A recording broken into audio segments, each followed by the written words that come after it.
Hello and welcome to another video. Today, I'm going to be talking about Tokyo Ghoul Season 1. Now, I know you guys are going to say, why only Season 1? And that's because I'm still kind of in the process of watching Season 2. I'm probably going to finish Season 2, and then I'm just going to stop right after then and just continue, but with the manga and not the anime. Because I've heard Season 3 is really fucking bad. I've heard Season 2 is bad.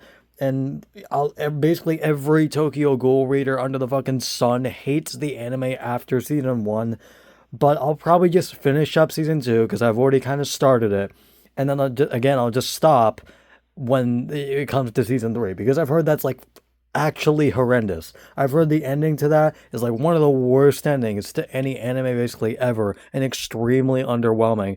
And also, it strays extremely far away from the manga, which is really disappointing because the entire point of an adaptation is to adapt shit from the manga. So, again, I just don't really see why they felt the need to really stray very far away from the manga after season 1, but hey, whatever. So, what did I actually think of season 1? I thought it was really, really good. I thought the story and the actual character designs were probably the best parts of season 1. I just really, really like the concept in general of just ghouls fighting against humans and eating them, but still really acting like humans, but, having to rely on humans as a sustenance when, they kind of don't really want to do that, but they are kind of forced to do that. That is very interesting. And seeing Kaneki's, inner psychological kind of torment, especially in the final episode of season 1, is also very, very interesting to watch. And seeing him trying to fight between becoming a human and becoming a full-on ghoul is really, really nice. And spoiler alert, for anybody who's watched Tokyo Ghoul, which probably everybody fucking has already, especially season 1, he becomes a ghoul at the end. And I think honestly, the ending episode, season 12, or not season 12, I mean episode 12, is the best episode. And no, before you say it, it's not because I'm a fucking sadist or a psychopath and I like seeing a fucking person get tortured. No, that is not the reason I like episode 12 the best. I think it's the best because it dives into Kaneki's, state a lot. And that's one of the reasons why I love Evangelion, because it is just really psychologically very interesting and really, really just showing how expansive someone's mind can be and showing him how he's become the person he is today. And it really, really shows that in episode 12. And you finally get to learn how his mother died. You get to see how alone he was after that and how he felt. You get to see him slowly start to turn into a ghoul, and then it finally happens, and it is just extremely rewarding. And also, the full transformation is just fucking badass. I don't care what anybody says. Call me an edgy 14-year-old all you want. I love Kaneki's design. He is fucking cool as shit. And I know everybody praised him when the fucking anime came out as well, but I don't care. Even today, he's still cool looking. And especially with the mask as well. And I really do like the hair, color change as well. I think it suits him really, really well. But yeah, as I said, I just really, really liked the story. I was very invested throughout season 1, basically the entire way through. I don't really have a whole lot of flaws with it. I do have a few. I will say, probably the biggest one I have is that sometimes I felt that the dialogue was sometimes a little bit corny or a little bit unnecessary. Like sometimes some of the characters are just kind of pointing out stuff that the audience should already kind of figure out by themselves and doesn't really need to be said, if that makes sense. I know that might not make sense, and I know you guys might not understand what I'm trying to say, and I can't really give a good example either, but just I hope you understand, okay? But another flaw I kind of have, which isn't that big of a flaw, is Motto and his fucking creepy ass. But I don't have a problem with creepy ass characters in general, as long as they're not way too fucking creepy, for their own good, to the point where it brings down the story. But no, I think the bad part is that when it's trying to kind of give flashbacks to Motto, but not really delving into how he, he's not a good person. We know this from the fact that he's fucking just like relentlessly hunting down ghouls, even fucking small ass children. He does not care. He will just kill them. If the ghoul sees him, he'll just kill him. It doesn't matter. He'll just hunt them down no matter what it takes. And he's just a ruthless fucking person.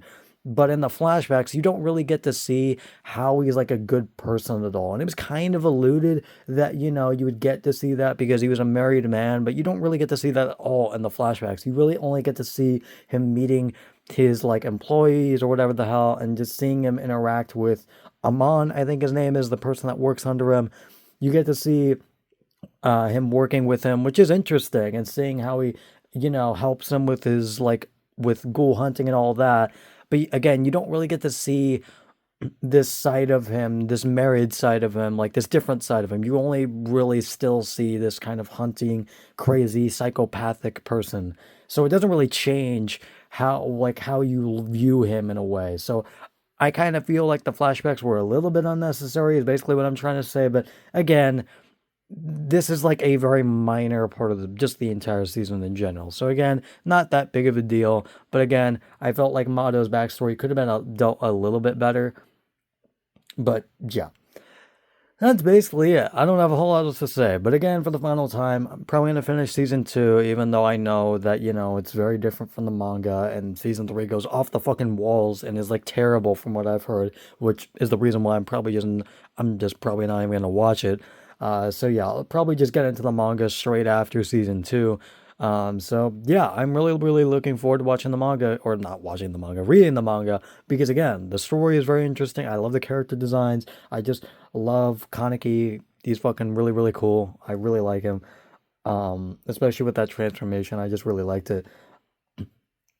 And before I go, I do want to point out a flaw that I did see just off the rip, off the bat in season 2, the first episode.